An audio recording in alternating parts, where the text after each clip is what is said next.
आज के हम वीडियो में पढ़ने वाले हैं कक्षा 12th का, ठीक है, यानी इंटर का। हम लोग पढ़ने वाले हैं भूगोल। भूगोल का जो ऑब्जेक्टिव प्रश्न है, ठीक है, जो आपके एग्जाम ऑफ व्यू से जो प्रश्न है, ऑब्जेक्टिव प्रश्न जो आपके एग्जाम में आते हैं, वो सभी ऑब्जेक्टिव प्रश्न हम आपको आज के इस वीडियो में कराने वाले हैं। ठीक है, विषय रहेगा आपका भूगोल। ठीक है, देखिए, आपके एग्जाम में जो कुल समय मिलता है वो 3 घंटे 15 मिनट का समय मिलता है। ठीक है, और वो 70 अंक का होता है। टोटल टोटल जो एग्जाम होता है वो 70 अंक का होता है। ठीक है, और 70 अंक में देखिए 35 × 1, ठीक है, यानी कि 35 नंबर का आपका ऑब्जेक्टिव रहता है और 35 नंबर का आपका सब्जेक्टिव रहता है। तो ध्यान रखना है, ठीक है, क्योंकि देखिए आपका 70 गो आपको ऑब्जेक्टिव देगा। क्या देगा? 70 गो आपको ऑब्जेक्टिव देगा, जिसमें से आपको 35 गो आपको क्या करना है, 35 गो। एक मिनट, थोड़ा छोटा करते हैं इसको।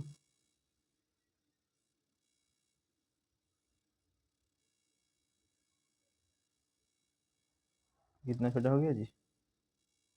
16,000। हाँ चलिए, बस और बड़ा कर देते हैं। हाँ, अब ठीक है। लिखिए, यानी कि आपको जो प्रश्न देगा वो 70 गो देगा, जिसमें से आपको 35 का टिक मारना है, सही करना है। देखिए यहाँ पर लिखा हुआ है, कह रहा है कि प्रश्न संख्या 1 से 70 तक प्रत्येक प्रश्न के लिए 4 विकल्प दिए गए हैं। ठीक है, जिनमें से एक सही है। अपने द्वारा चुने गए सही विकल्प को OMR शीट पर चिन्हित करें। आपको 35 प्रश्नों के ही उत्तर देने हैं। ठीक है, यानी कि आपको 70 गो प्रश्न तो देगा, लेकिन आपको उसमें से 35 का ही उत्तर देना है। ऐसा ना कीजिए कि आप 70 के 70 उत्तर देने के फेर में लग जाएं। ठीक है, उससे कोई फायदा नहीं होने वाला है, क्योंकि आपको 35 नंबर ही मिलेगा। ठीक है, तो चलिए देखिए, हम लोग इसका शुरुआत करते हैं। इसका जो पहला प्रश्न है वहां से हम लोग देखते हैं और शुरुआत करते हैं। ठीक है,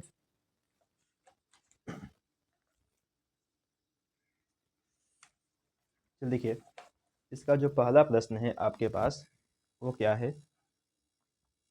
देखिए, प्रश्न ये कह रहा है कि नहरकटिया खनिज तेल क्षेत्र अवस्थित है। ठीक है, यानी कि यह जो तेल क्षेत्र है वो कहाँ पर स्थित है, कहाँ पर है। ठीक है, इसका जो सही उत्तर हो जाएगा वो हो जाएगा कि असम में। कहाँ पर उत्तर, कहाँ पर स्थित है, तो असम में स्थित है। ठीक है, लेकिन दूसरा का प्रश्न है कि भारत का सबसे लंबा राष्ट्रीय जलमार्ग कौन है। भारत का सबसे लंबा राष्ट्रीय जलमार्ग जो है वो कौन है। ठीक है, तो आपका सही उत्तर हो जाएगा राष्ट्रीय जलमार्ग संख्या 1, राष्ट्रीय जलमार्ग संख्या 1, यानी कि ऑप्शन ए आपका सही उत्तर है। ठीक है, चलिए वैसे ही आते हैं हम लोग 3 नंबर प्रश्न। देखिए, तीसरा का प्रश्न है, कह रहा है कि मोरमू मोरमुगाओ पतन किस नदी पर स्थित है। ठीक है, इसका सही उत्तर क्या हो जाएगा, तो इसका जो सही उत्तर होगा वो होगा जुआरी। क्या होगा? जुआरी।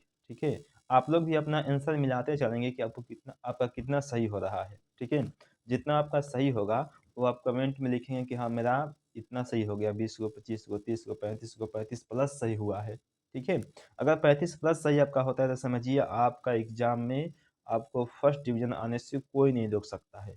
ठीक है, चलिए, चौथा है कि निम्न में से कौन भू आबद्ध पतन है। भू आबद्ध पतन है। ठीक है, चलिए, इसका आंसर हो जाएगा आपका विशाखापत्तनम। विशाखापत्तनम। ठीक है, विशाखापट्टनम। ऑप्शन नंबर ए आपका सही उत्तर है। चलिए पांचवा देखिए, पांचवा है कि निम्नलिखित में से सर्वाधिक प्रदूषित नदी कौन है।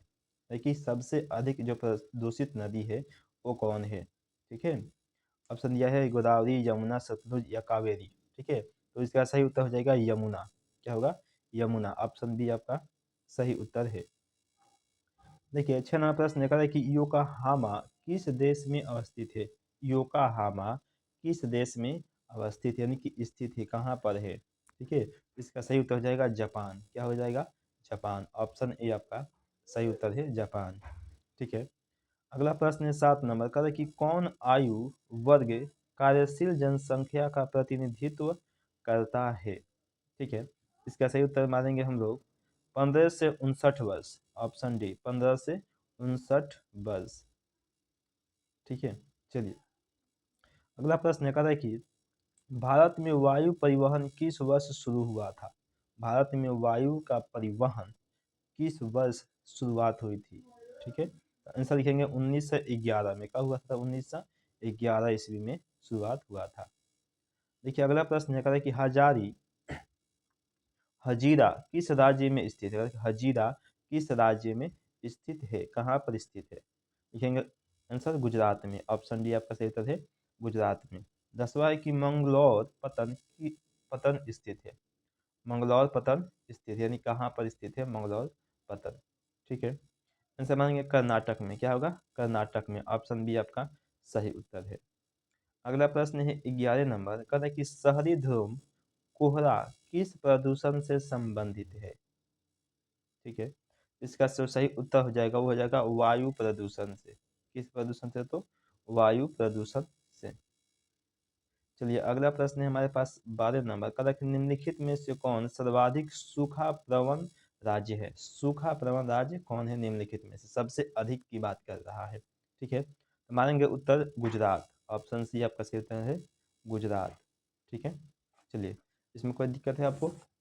देखिए आपको जितना इसमें से आपका सही हो रहा है वो आपको कमेंट करना है कि सर मेरा कितना सही हुआ, कितना गलत हुआ। ठीक है, इससे क्या होगा कि आपका भी कॉन्फिडेंस बढ़ेगा कि हाँ हम इतना सही कर पा रहे हैं, एग्जाम में हमारा जो नंबर है वो अच्छा खासा आ जाएगा। ठीक है, अगर सही नहीं कर पाते हैं समझिए कि आपको दिक्कत है। ठीक है, आपको और ज़्यादा से ज़्यादा पढ़ाई करना पड़ेगा। चलिए देखिए अगला प्रश्न है हमारे पास, नंबर का है कि रुको और जाओ निश्चयवाद का दूसरा नाम क्या है? है कि रुको और जाओ निश्चयवाद का जो दूसरा नाम है वो क्या है? आंसर मारेंगे नव निश्चयवाद। ऑप्शन सी आपका सही उत्तर है, नव निश्चयवाद। अगला प्रश्न है 14 नंबर का है कि जनसंख्या परिवर्तन का घटक कौन है? जनसंख्या परिवर्तन का घटक कौन है? ठीक है, देखिए इसका जो सही उत्तर हो जाएगा आपका ऑप्शन नंबर डी, जन्म मृत्यु एवं प्रवास। इनमें से सभी के सभी क्या हो जाएगा? जनसंख्या परिवर्तन का घटक है, क्योंकि आदमी का जन्म होगा तभी परिवर्तन हो जाएगा संख्या में, मृत्यु होगा तभी परिवर्तन होगा, प्रवास होगा तभी परिवर्तन होगा।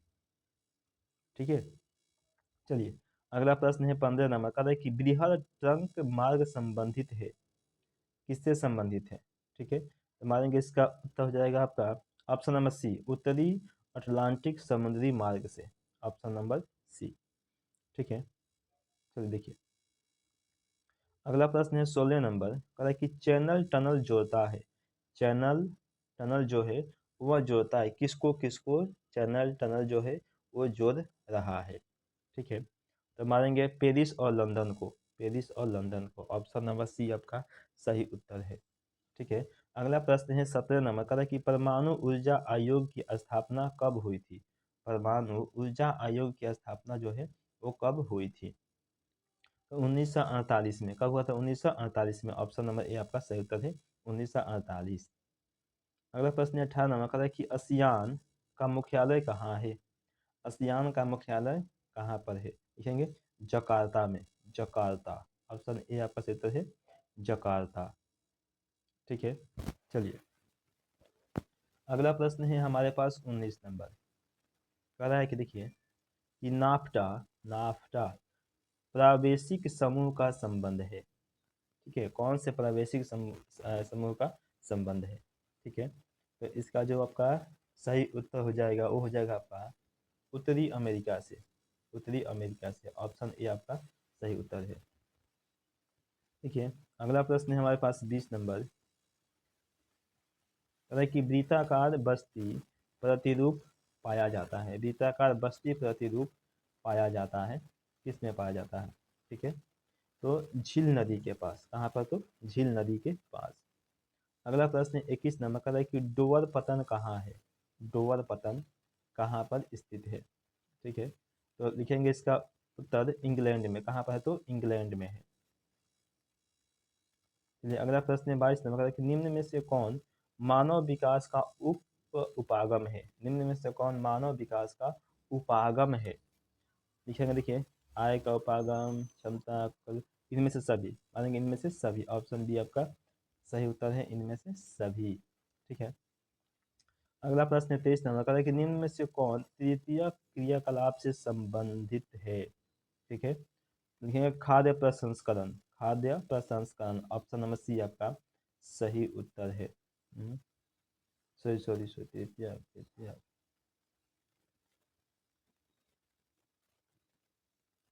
नहीं सॉरी, खाद्य गलती हो जाएगा, इसका ऑप्शन नंबर सी आंसर नहीं होगा, मिस्टेक हो गया। इसका ऑप्शन नंबर जो है ऑप्शन नंबर बी होगा, सेवाएं। क्या होगा, सेवाएं होगा। ठीक है, चलिए अगला प्रश्न देखिए, अगला प्रश्न 24 नंबर का है कि कोल खोज उदाहरण है। कोल खोज किसका उदाहरण है, तो सामूहिक कृषि का। किसका, तो सामूहिक कृषि का, ऑप्शन ए आपका सही उत्तर है। ठीक है, चलिए देखिए अगला प्रश्न है 25 नंबर। 25 नंबर प्रश्न की अंगूर की खेती किससे संबंधित है। ऑप्शन नंबर मानेंगे सी, भूमध्य सागरीय क्षेत्र से, ऑप्शन सी आपका सही उत्तर है, भूमध्य सागरीय क्षेत्र से। अगला प्रश्न है 26 नंबर का है कि निम्न वृक्षों में किससे च्युइंगम संबंधित है। निम्न वृक्षों में किससे च्युइंगम संबंधित है। ठीक है, किससे, च्युइंगम आप लोग जानते होंगे, सेंटर फ्रूट जो आता है। ठीक है, उसकी बोलते हैं च्युइंगम, चिम्बम संबंधित है। ठीक है, लिखेंगे जेपोटा वृक्ष से, जेपोटा, जेपोटा, नेटापोटा, समझिए ना, जेपोटा वृक्ष से। देखिए अगला प्रश्न 27 नंबर कह रहा है कि शेफील्ड औद्योगिक केंद्र कहाँ स्थित है। शेफील्ड औद्योगिक जो केंद्र है वो कहाँ पर स्थित है, लिखेंगे ग्रेट ब्रिटेन में, ग्रेट ब्रिटेन में। अगला प्रश्न है 28 नंबर का है कि पनामा नहर की लंबाई कितनी है। पनामा नहर की लंबाई कितनी है, लिखेंगे 72 किलोमीटर। कितना है, तो 72 किलोमीटर। अगला प्रश्न है कि पोर्ट सईद कहाँ है। पोर्ट सईद कहाँ है। ठीक है, प्रश्न है कि पोर्ट सईद कहाँ है, लिखेंगे ऑप्शन होगा मिस्र में। कहाँ होगा, ऑप्शन मिस्र में, ऑप्शन नंबर बी आपका सही उत्तर है, मिस्र में। अगला प्रश्न है 30 नंबर का है कि निम्नलिखित में कौन ऑस्ट्रेलिया की राजधानी है। कौन जो है ऑस्ट्रेलिया की राजधानी है।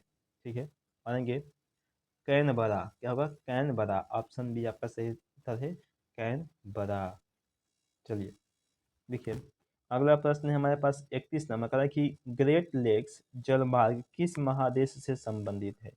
ग्रेट लेक्स जलमार्ग किस महादेश से संबंधित है। ठीक है, देखिए तो इसका जो सही उत्तर हो जाएगा वो होगा आपका उत्तरी अमेरिका से। किससे होगा, तो उत्तरी अमेरिका से संबंधित है। अगला प्रश्न है 32 नंबर का है कि निम्न में से कौन एक नगरीय समस्या है। कौन एक नगरीय समस्या है, निम्नलिखित में से कौन है जो एक नगरीय समस्या यानी कि एक नगर की समस्या है। ठीक है, वायु प्रदूषण, पेयजल की कई, सभी, इनमें से सभी, इनमें से सभी, क्या मानेंगे, इनमें से सभी का। कालाहारी मरुस्थल कहाँ है।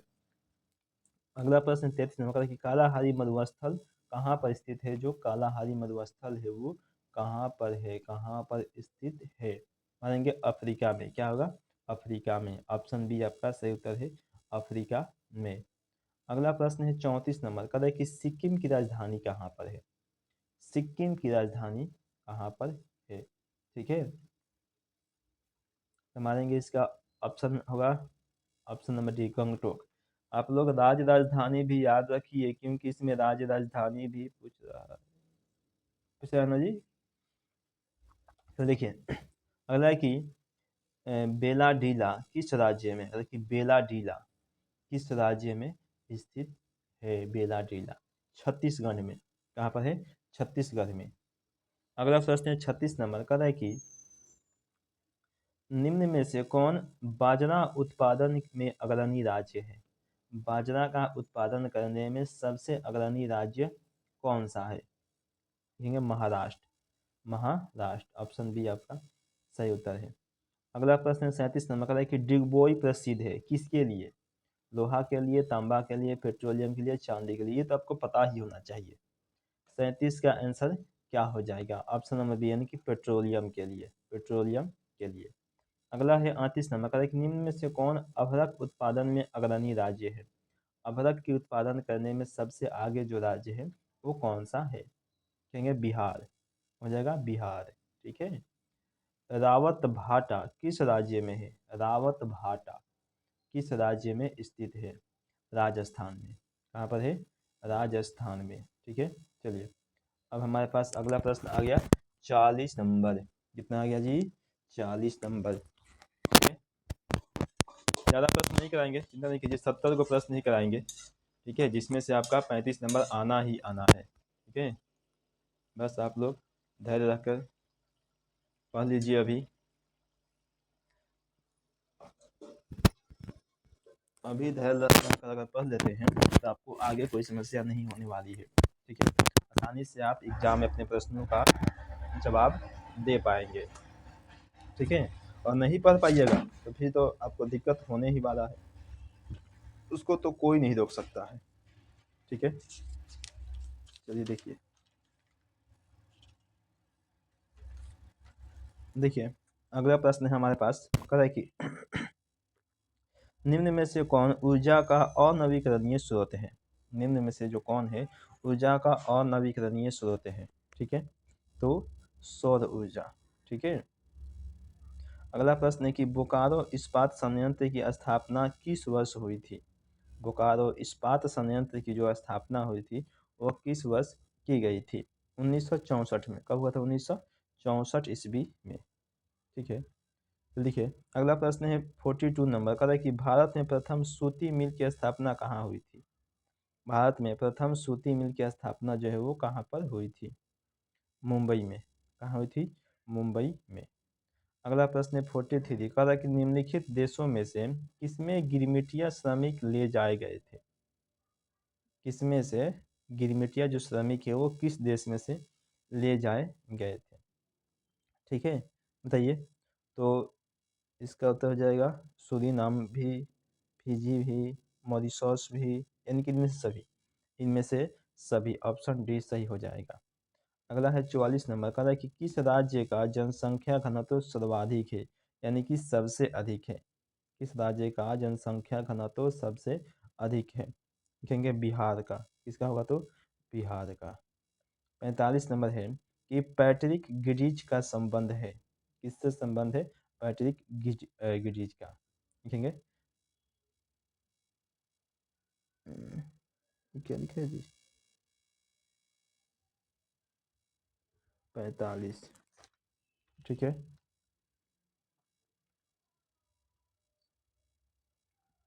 देखिए आगे सनगढ़ से, सनगढ़ से। अगला प्रश्न देखिए हमारे पास, अगला प्रश्न है 46 का, है कि निम्न राज्यों में से किसकी साक्षरता दर सर्वाधिक है? किसकी जो साक्षरता दर है वो सबसे अधिक है? सर्वाधिक मतलब सबसे अधिक है।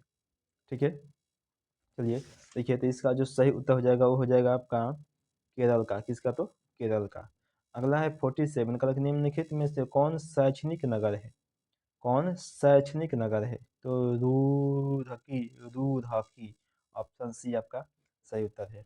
48 है का, निम्न में से कौन सोयाबीन उत्पादन में अग्रणी राज्य है? सोयाबीन का उत्पादन करने में सबसे आगे का राज्य जो है वो कौन सा राज्य है? ठीक है, प्लीज बताइए। हो जाएगा मध्य प्रदेश। क्या होगा? मध्य प्रदेश। अगला है 49 का, है कि चाय उत्पादन में अग्रणी राज्य कौन है? चाय उत्पादन में अग्रणी राज्य कौन है? असम है। कौन है? तो असम है। कोची पतन स्थित है। कोची जो पतन है वो कहाँ पर स्थित है? ये केरल में। कहाँ पर है? केरल में। अगला है 51 नंबर का, कि 2011 की जनगणना के अनुसार भारत की जनसंख्या कितनी है? 11 की जनसंख्या के अनुसार 121 करोड़। 121 करोड़। चलिए अगला है कि 2011 के में भारत में नगरीय जनसंख्या कितनी थी? नगरीय जनसंख्या 2011 में कितनी थी? तो 31.16 अगला है 53 का, कि जिब्राल्टर का संबंध है, जिब्राल्टर का संबंध किससे है? लिखेंगे समुद्री मार्ग से। किससे? तो समुद्री मार्ग से। ऑप्शन सी आपका सही उत्तर है। अगला है 54 नंबर का है कि भारत में 2011 में महिला साक्षरता सबसे कम कहाँ पर थी? ठीक है, सबसे कम कहाँ पर थी? जीरो, बिहार में। कहाँ पर? बिहार में। अभी भी बिहार में है, ऐसा नहीं कहे कि नहीं है। ठीक है। 55 नंबर है कि रोबस्ता संबंधित है। रोबस्ता संबंधित है, कहाँ से संबंधित है? रोबस्ता। ठीक है, लिखेंगे किससे? तो चाय से। किससे? तो चाय से। अगला है कि नरमा संबंधित है। नरमा संबंधित है, किससे संबंधित है नर्मदा? कपास से। किससे? तो कपास से। अगला प्रश्न 27 नंबर का है कि निम्न में से कौन आर्थिक भूगोल का उप क्षेत्र नहीं है? आर्थिक भूगोल का उप क्षेत्र नहीं है। पर्यटन भूगोल। पर्यटन भूगोल। अगला प्रश्न देखिए, अगला प्रश्न है हमारे पास है कि मानव विकास सूचकांक में प्रथम स्थान किस देश का है? मानव विकास सूचकांक में प्रथम स्थान किसका है? तो नॉर्वे का है। निम्न में से कौन द्वितीय क्रियाकलाप नहीं है? ठीक है, हो जाएगा आपका अखेट। अगला प्रश्न है 60 नंबर का कि ट्रक कृषि का संबंध है। ट्रक कृषि का संबंध किससे है? ठीक है, इसका जो आपका सही उत्तर हो जाएगा ऑप्शन नंबर बी, सब्जी से। सब्जी से। अगला है 61 नंबर का कि प्रेयरिज से आप क्या समझते हैं? ठीक है, इसका उत्तर लिखेंगे घास का मैदान। निम्न में से कौन खनिज आधारित उद्योग नहीं है? ठीक है, ऑप्शन डी, सूती वस्त्र उद्योग। सूती वस्त्र उद्योग। चलिए, इसमें थोड़ा छोटा करना पड़ेगा जी। चलिए, अगला है 63 का था कि लोहा एवं इस्पात उद्योग है। आधारभूत उद्योग। क्या हो जाएगा? आधारभूत उद्योग हो जाएगा। अगला है कि ऑप्शन इसका ए सही है। ठीक है, याद रखिएगा ऑप्शन ए सही है 63 का, ये ना कि सी मार दीजिएगा। अगला है 64 का कि पर्यावरण सुरक्षा अधिनियम कब लागू किया गया? पर्यावरण सुरक्षा अधिनियम कब लागू किया गया? देखेंगे 1986 में। ऑप्शन ए आपका सही उत्तर है 1986 में। अगला कि काकरपारा किस राज्य में स्थित है? काकरपारा किस राज्य में स्थित है? ठीक है, गुजरात में। कहाँ है? तो गुजरात में। ऑप्शन बी आपका सही उत्तर है। हालांकि मुंबई हाई क्या है? मुंबई हाई क्या है? ठीक है, तो पेट्रोलियम क्षेत्र है। क्या है? तो पेट्रोलियम क्षेत्र है। अगला है कि बाबा बुदन की पहाड़ियाँ प्रसिद्ध है। क्यों प्रसिद्ध है भाई? तो ये है लौह अयस्क के लिए। किसके लिए? तो लौह अयस्क के लिए। अगला है 67 नंबर का कि निम्न में से कौन चीनी उत्पादन में अग्रणी राज्य है? चीनी का उत्पादन करने में सबसे अग्रणी राज्य कौन है? उत्तर प्रदेश हो गया है। कभी समय था बिहार का, बिहार अग्रणी होता था, लेकिन आज कौन है? उत्तर प्रदेश। 69 है कि बड़ोदरा किस राज्य में अवस्थित है, यानी कि स्थित है? बड़ोदरा कहाँ पर? तो गुजरात में। नाम सुने होंगे आप लोग, बैंक ऑफ बड़ोदरा में खातों खुलवायो, है ना? सुने हैं ना आप लोग? हरिके बांध किस राज्य में स्थित है? हरिके बांध किस राज्य में स्थित है? तो पंजाब में है। कहाँ पर है? पंजाब में। ऑप्शन बी आपका सही उत्तर है। ठीक है, तो जो बच्चे यहाँ तक हमारी वीडियो को देख लिए उनको बहुत बहुत दिल से धन्यवाद। ऐसे ही ऐसा जुड़े रहिए, आपको आगे के वीडियो भी मिलता रहेगा।